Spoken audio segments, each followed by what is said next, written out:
Assalamu alaikum à tous les aspirants. Bienvenue à vous pour l'arabe en 10 minutes par jour avec Ahmedou l'aspirant. J'espère que jusque-là, vous avez bien pu vous imprégner déjà de la langue arabe des études qu'on a fait jusque-là. Et on poursuit. Bismillahirrahmanirrahim. Et ce qu'on va faire, c'est entrer directement en entrée de jeu, reprendre là où on s'est arrêté dans le livre. Et donc on s'était arrêté ici à Hada qamisun, à Hada qamisun. Est-ce que ceci est un mouchoir?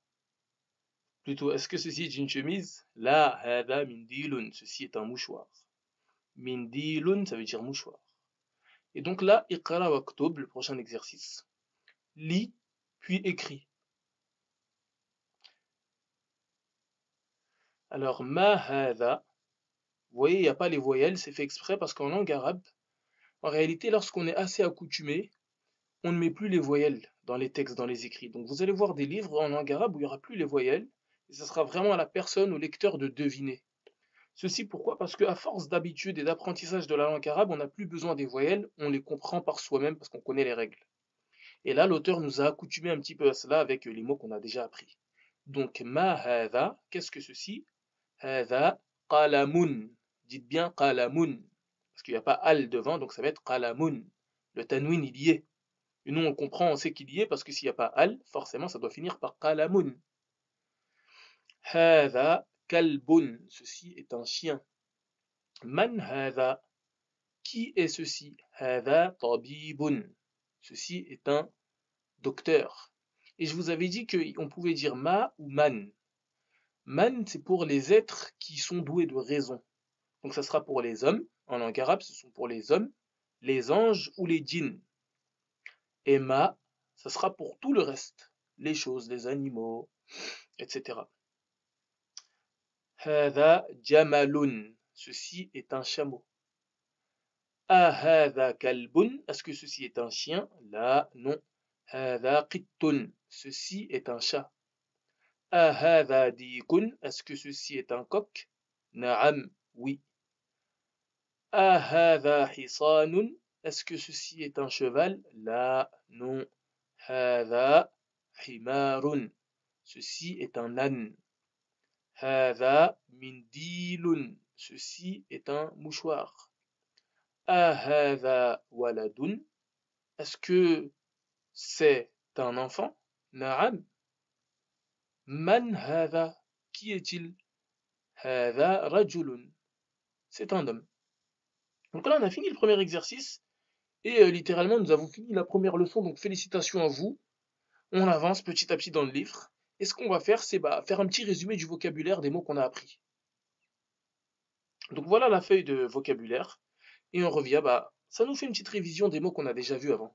Ad-darsul awwalu. Ad-darsu, ça veut dire la leçon. Al-awwalu, ça veut dire la première. Donc la première leçon. Baytun, on avait dit, ça voulait dire une maison. N'oubliez pas, il y a le tanwin. Donc on sait que c'est une. On sait que c'est indéfini. Sinon, on aurait mis al et on n'aurait pas fini par le tanwin. On aurait dit al baytu. Et comme on dit baytun, on sait que c'est indéfini. Une maison. Masjidun, une mosquée. Babun, une porte. Kitabun, un livre. Répétez avec moi, hein, je vous le répète, répétez avec moi pour travailler la mémoire auditive, la mémoire visuelle et la mémoire buccale. Et vraiment répétez de sorte à au moins vous entendre vous. Je poursuis. Qalamun, un crayon. Miftahun, une clé. Maktabun, un bureau. Sarirun, un lit. Kursiyun, une chaise. Kalbun, un chien. A, est-ce que? Qamisun, une chemise.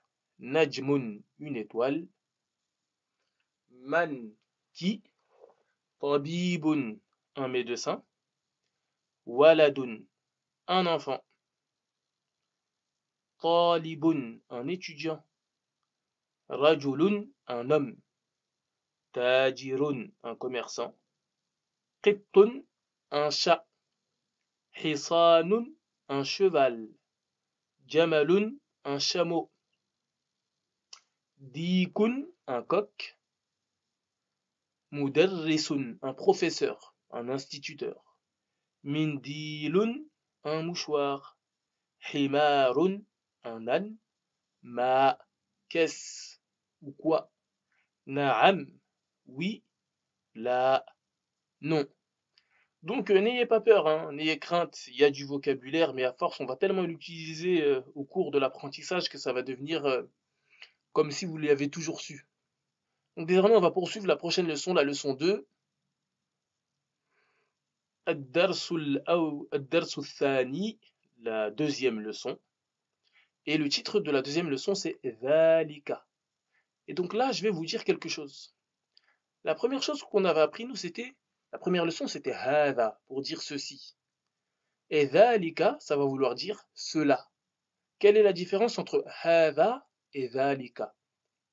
هذا, c'est pour dire, pour démontrer ou montrer quelque chose, pour indiquer quelque chose qui est proche. هذا. Alors que ذلك, c'est pour indiquer quelque chose qui est lointain.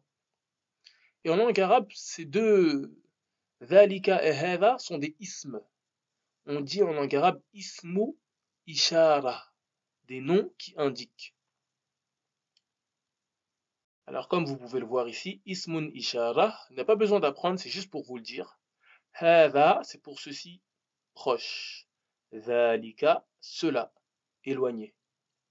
Donc voilà, maintenant vous savez, on va prendre la leçon qui est ذلك désormais.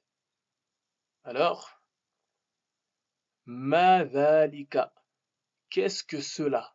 Parce que ma, qu'est-ce que? ذلك, cela, éloigné.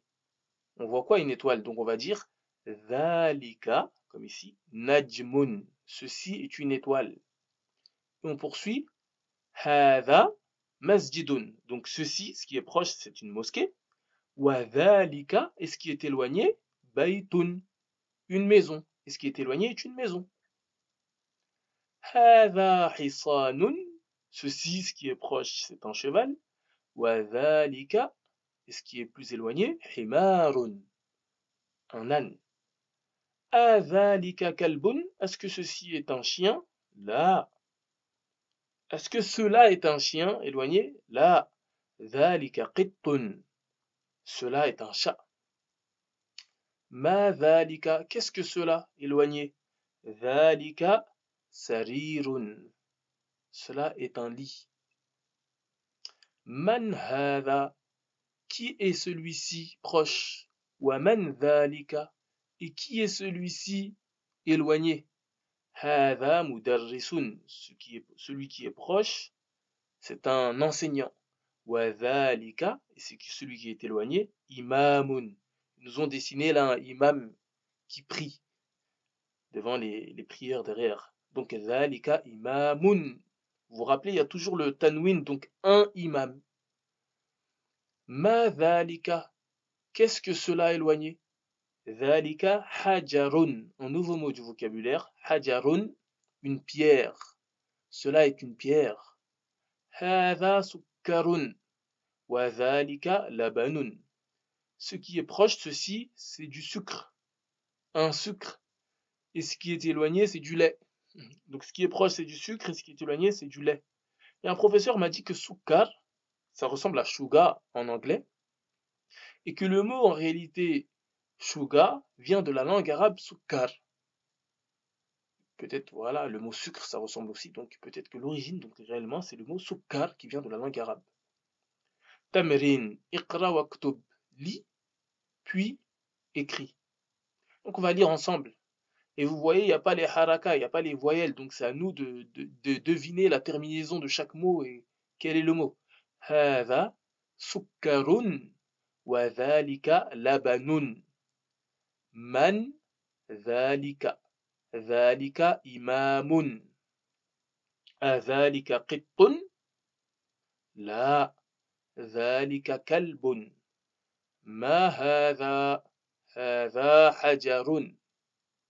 Donc il y a des nouveaux mots du vocabulaire qui sont arrivés. Al-kalimatul jadida, les mots nouveaux. Imamun, pour dire un imam. Hajarun, pour dire une pierre. Sukkarun, pour du sucre. Et labanun, pour du lait.